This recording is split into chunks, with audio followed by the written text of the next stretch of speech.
Et si ce que tu appelles un retard n'était en réalité qu'un détour nécessaire pour te conduire exactement là où tu dois arriver?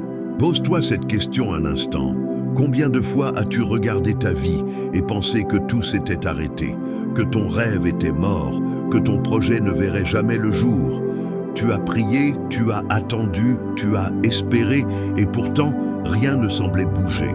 Les mois sont passés, puis les années, et le silence du ciel te paraissait plus lourd chaque jour. Alors une pensée s'est installée en toi. Peut-être que ce n'était pas pour moi. Peut-être que j'ai raté ma chance. Si tu te reconnais dans ces mots, reste jusqu'à la fin de cette vidéo, parce que ce que je vais te partager aujourd'hui va transformer ta manière de voir chaque saison d'attente que tu traverses. Avant d'aller plus loin, abonne-toi à la chaîne pour ne rien rater des prochains messages, active la cloche de notification et surtout, dis-moi où tu en es dans ton attente. Écris en commentaire, je crois que mon temps arrive, si cette parole résonne déjà en toi. Aujourd'hui, nous allons parler d'une vérité que beaucoup de croyants oublient dans leurs moments les plus sombres. Un délai n'est pas un refus. Une pause n'est pas un abandon et un silence n'est pas une absence. Dieu dit clairement, aucun retard n'a jamais détruit un projet qu'il a lui-même déposé dans ton cœur. Il existe une confusion que l'ennemi de nos âmes aime entretenir dans l'esprit des croyants. Il te fait croire que le temps qui passe est une preuve que rien ne va se réaliser. Mais le temps n'est pas un juge, il n'est qu'un cadre. Ce n'est pas parce qu'une chose tarde qu'elle n'arrivera jamais. Le prophète Habakkuk a reçu une parole que beaucoup de gens ignorent, alors qu'elle devrait être gravée dans le cœur de chaque personne qui attend un accomplissement. Habakkuk chapitre 2 verset 3 dit ceci: « Car c'est une révélation qui parlera pour le temps fixé, elle marche vers son terme, et elle ne mentira pas. Si elle tarde, attends-la, car elle s'accomplira certainement. » Regarde bien cette phrase. Le texte ne dit pas « si elle tarde, doute d'elle ». Il ne dit pas non plus « si elle tarde, cherche une autre voie ». Il dit « attends-la, car elle s'accomplira certainement ». Autrement dit, le délai fait partie du processus. Il n'annule jamais la promesse. Ton projet n'est pas mort parce qu'il prend plus de temps que prévu. Il est simplement en train de mûrir. Une graine plantée en terre ne pousse pas instantanément. Elle traverse une phase invisible, sous la surface, où rien ne semble se passer aux yeux de celui qui regarde de l'extérieur. Pourtant, sous cette terre, des racines se forment, une structure se construit, une vie se prépare à percer la surface. Ce que les hommes appellent un retard, le ciel l'appelle une préparation. Laisse-moi te montrer plusieurs personnages bibliques qui ont vécu exactement ce que tu vis aujourd'hui et qui ont vu leur attente se transformer en triomphe. Abraham et la promesse retardée. Dieu avait promis à Abraham une descendance aussi nombreuse que les étoiles du ciel. Cette promesse est rapportée dans le livre de la Genèse, chapitre 15, verset 5. Pourtant, Abraham et Sarah ont attendu 25 années avant de voir naître Isaac, le fils de la promesse. 25 années de silence apparent, 25 années où leur corps vieillissait, où l'espoir humain s'amenuisait, où toute logique naturelle disait que c'était devenu impossible. Et pourtant, la Genèse, chapitre 21, verset 1er, nous rapporte « L'Éternel se souvint de ce qu'il avait dit à Sarah, et l'Éternel accomplit pour Sarah ce qu'il avait promis. » Le mot important ici, c'est « accompli ». Pas oublié, pas annulé, pas remplacé, accompli. Le retard n'avait fait que retarder la manifestation, jamais la promesse elle-même. Joseph est le chemin détourné vers le trône. Prenons maintenant l'histoire de Joseph, l'un des exemples les plus puissants de toute l'Écriture. Joseph reçoit un songe dans lequel ses frères et même ses parents s'inclinent devant lui. Ce songe est rapporté dans la Genèse, chapitre 37.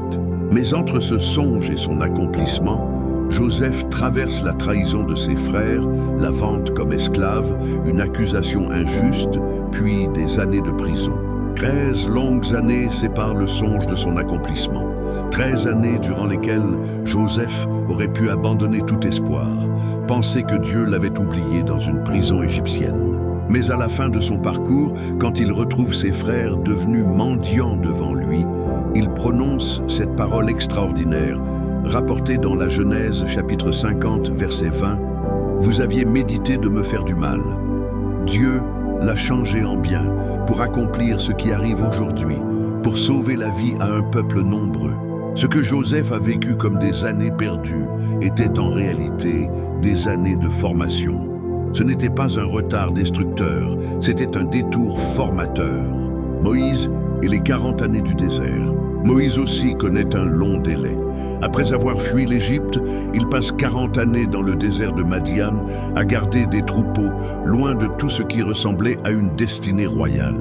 Puis vient l'appel divin dans le buisson ardent, rapporté dans le livre de l'Exode, chapitre 3.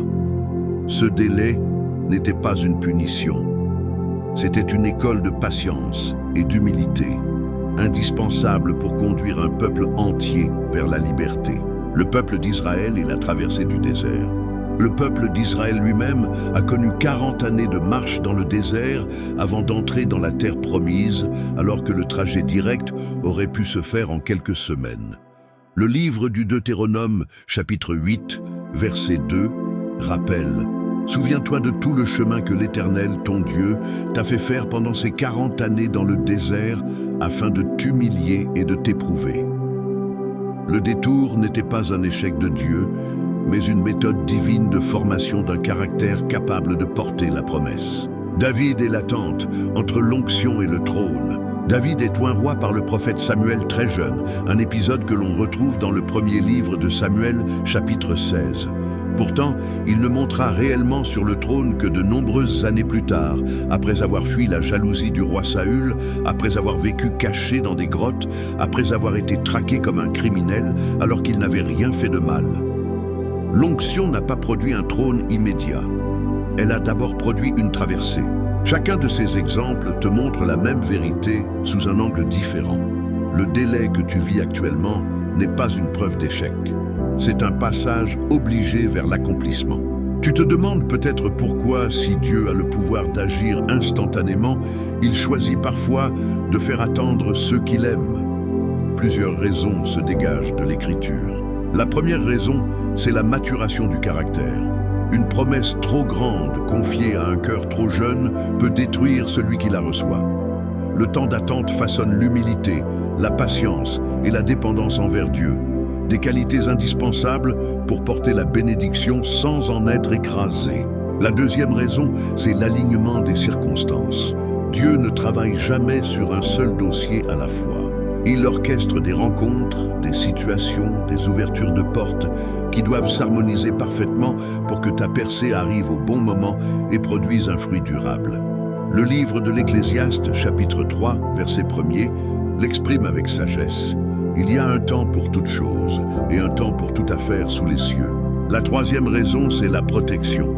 Parfois, ce que tu prends pour un retard est en réalité une manière pour Dieu de t'éloigner d'un danger que tu ne pouvais pas voir. Ce qui semblait fermé n'était pas une punition, mais une protection déguisée. La quatrième raison touche à la perspective même du temps.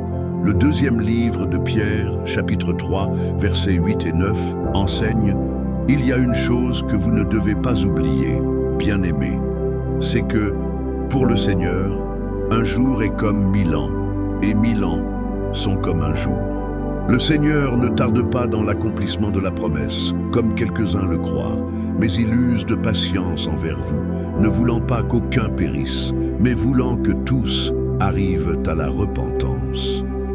Ce que tu perçois comme lenteur dans la dimension du ciel n'est qu'un instant. Comment traverser cette période sans perdre foi ni courage? Voici plusieurs clés tirées directement de la parole. La première clé, c'est le renouvellement de la force intérieure. Le livre du prophète Ésaïe, chapitre 40, verset 31, promet « Mais ceux qui se confient en l'Éternel renouvellent leur force. Ils prennent leur vol comme les aigles. Ils courent et ne se lassent point. Ils marchent et ne se fatiguent point. » L'attente n'est jamais censée t'épuiser jusqu'à la ruine. Elle est censée te renouveler jusqu'à l'envol. La deuxième clé, c'est la persévérance dans l'action juste. Le livre des Galates, chapitre 6, verset 9, encourage. Ne nous lassons pas de faire le bien, car nous moissonnerons au temps convenable si nous ne nous relâchons pas. Continue de semer même quand tu ne vois pas encore la récolte. Le fermier ne déterre pas la graine chaque semaine pour vérifier si elle pousse. Il continue d'arroser, de patienter, de croire. La troisième clé, c'est la confiance dans la sagesse supérieure de Dieu. Le livre d'Ésaïe, chapitre 55, versets 8 et 9, rappelle cette vérité fondamentale. « Car mes pensées ne sont pas vos pensées et vos voix ne sont pas mes voix, dit l'Éternel. Autant les cieux sont élevés au-dessus de la terre, autant mes voix sont élevées au-dessus de vos voix et mes pensées au-dessus de vos pensées. » Ce que tu ne comprends pas aujourd'hui prendra tout son sens à l'heure de l'accomplissement. La quatrième clé, c'est le repos dans l'espérance active. Le livre des Psaumes, chapitre 27, verset 14, exhorte « Espère en l'Éternel, fortifie-toi et que ton cœur s'affermisse. Espère en l'Éternel. » Espérer n'est pas rester passif, c'est garder le cœur ancré pendant que les mains continuent d'avancer. Je veux maintenant m'adresser directement à toi qui regarde cette vidéo et qui traverse actuellement une saison où tout semble suspendu. Le livre de Jérémie, chapitre 29, verset 11, contient une déclaration que Dieu adresse à un peuple en exil, à une génération qui pensait que tout était perdu. « Car je connais les projets que j'ai formés sur vous, dit l'Éternel, projets de paix et non de malheur, afin de vous donner un avenir et de l'espérance. » Ce verset a été prononcé à des gens qui vivaient loin de chez eux, dans l'incertitude, sans savoir combien de temps durerait leur situation. Et pourtant, Dieu leur annonçait un avenir, une espérance, une issue favorable. Ce que tu vis n'est pas différent. Le projet que Dieu a formé pour ta vie n'a pas été effacé par les mois ou les années qui passent. Le livre des Romains, chapitre 8, verset 28, affirme avec force: nous savons, du reste, que toute chose concourt au bien de ceux qui aiment Dieu, de ceux qui sont appelés selon son dessein. Toute chose, même le délai, même le silence, même l'attente qui te semble interminable, concourt à ton bien si ton cœur reste attaché à Dieu.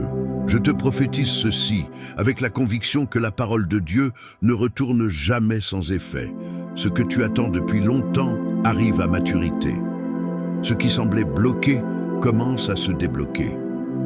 Les portes qui paraissaient scellées vont s'ouvrir au moment précis où tu en auras besoin, ni avant ni après, mais exactement à l'heure fixée par Dieu.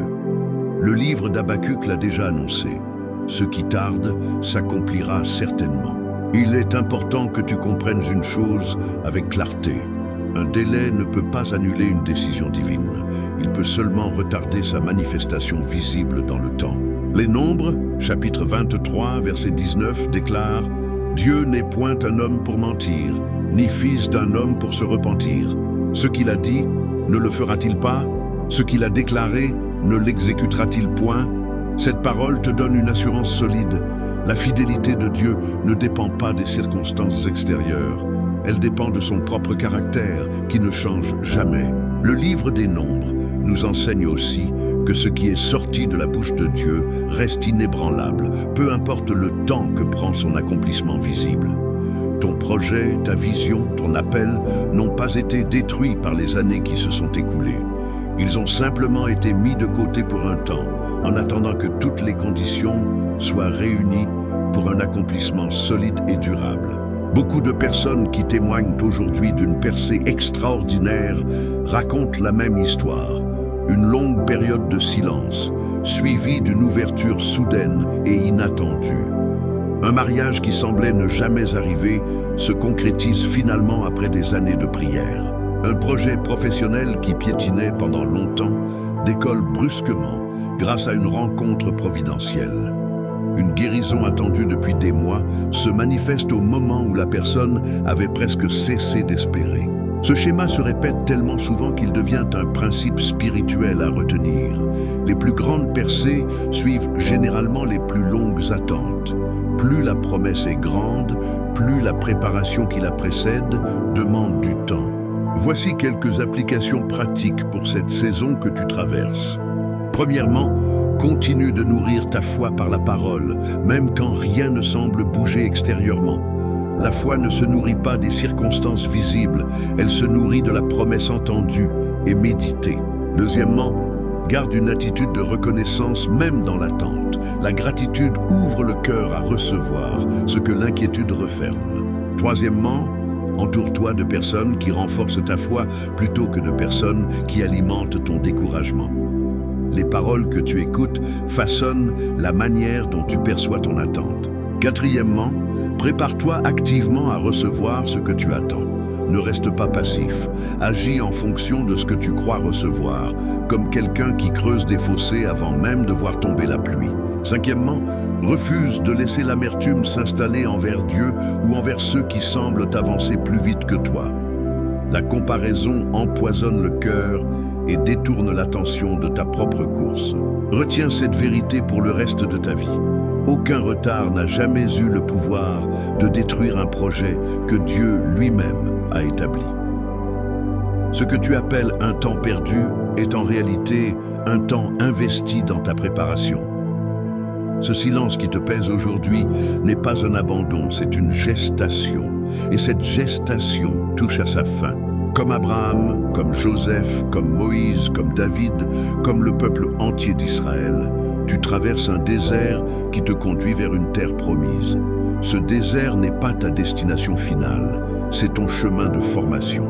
Le livre d'Habacuc résonne une dernière fois pour clore ce message. Ce qui tarde s'accomplira certainement. Pas peut-être, pas éventuellement. Certainement. Si cette parole a touché ton cœur aujourd'hui, écris en commentaire. Je crois que mon temps arrive et partage cette vidéo avec quelqu'un qui traverse actuellement une saison d'attente. Abonne-toi à la chaîne pour recevoir chaque nouveau message qui va continuer à fortifier ta foi et active la cloche pour ne manquer aucune parole d'encouragement. Que la paix de Dieu garde ton cœur pendant cette attente et que la certitude de son accomplissement remplace toute inquiétude en toi. Ton projet n'est pas mort, il mûrit et bientôt, tu verras de tes propres yeux ce que la foi seule pouvait voir jusqu'ici. À très bientôt pour un nouveau message.